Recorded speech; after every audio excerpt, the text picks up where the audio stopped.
Our inspiration for beach cleaning has come from one man called Afroz Shah. Now, if you rewind back to 2015, when Afroz Shah first stepped out onto Versova beach, he saw the entire beach laden with plastic and other garbage and waste. Given that waste management in our country is sorely lacking, he realized that he had to take it upon himself to really make a difference, and he started off by picking up one piece of garbage at a time. To answer your question very simply, yes, it has a tremendous impact, because one man who got a movement going was able to clear 60 million pounds of garbage. Now, 60 million pounds of garbage translates into roughly about 27,000 tons of garbage. It may seem like a Herculean task, but it was done very successfully. And today, when you go to that same beach, that beach is much cleaner than when Afroz Shah first walked onto the beach. And it's even given rise to the return of the olive ridley turtles. It means that he's done something right. It means that the environment is grateful and thankful to him, and nature has appreciated his work by actually getting the olive ridley turtles back onto that beach. Now, today Afroz Shah turns around and says, a beach cleanup is not about clean beaches. Now, what does he mean by that? What he means by that is it's now become more of a symbolic effort. When you go to the beach, you see a much cleaner beach than when he got onto it. But still you will find garbage collected in different places, and you will have an opportunity to really clean up.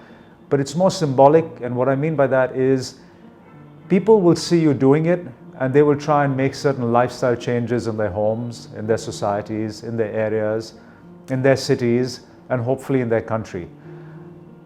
We at Polymerupdate, when we set out for the first time, encouraged by Afroz Shah's work, and we got to that Versova beach, yes, we were happy to clean up a fair amount of garbage, but our posts on social media got some fantastic responses. And that is what our beach cleanup was all about, because we took that message to people who didn't think that we would ever get down to the ground level and do it, but we did it. And these people now said, we would like to make a difference. We would like to accompany you on your future beach cleanups. And hopefully that starts a chain like Afroz Shah did. Afroz Shah's effort started with one person, then his neighbor joined in, then 200,000 people joined in, and now I believe the movement has got more than 500,000 people. And it's spread to other cities as well. He's not only cleaning up the city of Bombay, not only the Versova beach, the Mahim beach, the Girgam Chopari beach, the Mithi River, but even the Ganges, even in other cities in Bombay. So yes, it's a movement. It does definitely have an impact, and the impact over time will only grow, and more people will come forward to support it. So I am 100% in support of cleaning beaches and believe it has a tremendous impact. What Polymerupdate realized when it started looking into the work being done by Afroz Shah is that the government has already put forward a very strong mandate under the Swachh Bharat campaign Abhiyan. I think the BMC as well is supporting efforts of individuals coming forward, because the message they are putting out is again a strong message saying that it is impossible for the few workers that the BMC has to clear up 11,000 tons of trash a day. Mumbai actually generates 11,000 tons of trash a day. Delhi does about 8,500 or 9,000 tons of trash a day. So just getting the BMC to go out and get their people to clean it is impossible. I think citizens have to do two things. One is change their habits of how to dispose of their waste, change the habits of how they should use the products that they buy, and then to start reusing it and finally recycle it. Only then, after it cannot be recycled, do they actually put it into a trash. But even then, they have to learn how to segregate their wet from their dry and become responsible citizens. So the government is doing their bit. Can the government do more? Most certainly the government can do more. If we are aspiring to become a $5 trillion economy, if we consider ourselves one of the world's greatest emerging markets, I think the government has to realize that an emerging market is not only where the GDP of the country improves and we can be considered as a world leader on the economic front. I think every aspect of the country has to be considered, including things like cleanliness and citizen drives and the responsibility of citizens and citizens' awareness. So I think the BMC and the government can do more. I think the government particularly can do more in terms of education. I think it's important to take a message out to the grassroots education level at schools and colleges and universities and let the people realize there that rather than simply banning products, you actually have to start embracing the product, realize its properties as being remarkable. Like in the case of plastics, since everything we are using, or many things we are using, are made from plastics, you cannot demonize plastics.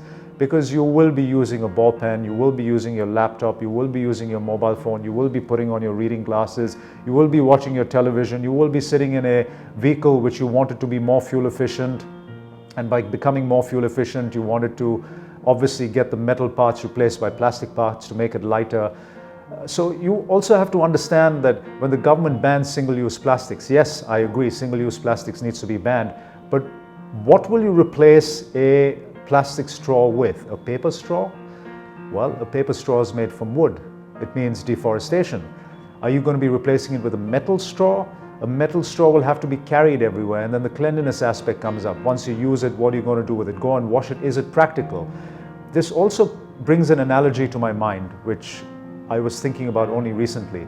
And I'm not digressing, it's important because this is what the government has to realize and the BMC has to realize, that if today I found myself in a boat, because a boat, let's say a ship capsized, and I was in a boat, and if I was desperately looking for water to drink, and luckily it started raining. I mean, these are all hypothetical situations, but it's important to realize.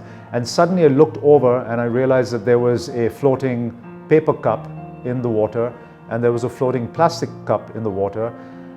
And if there was a glass, okay, the glass, if it's filled with water, will sink to the bottom, but let's say the glass was floating, okay?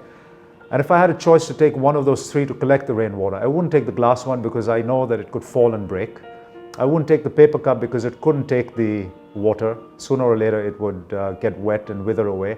But the plastic cup really is the best option. So my message is that do not demonize plastic because we depend on it more than what people otherwise imagine.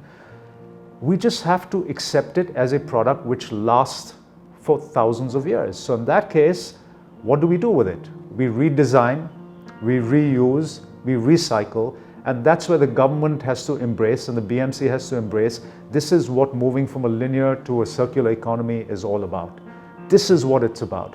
So if people are not familiar with what a circular economy is, go out and educate them. The BMC can, if they have started awarding tax benefits to societies and the government has started awarding tax benefits to societies who are doing composting, then let those societies also get the benefit of actually realizing the importance of moving from a linear to a circular economy.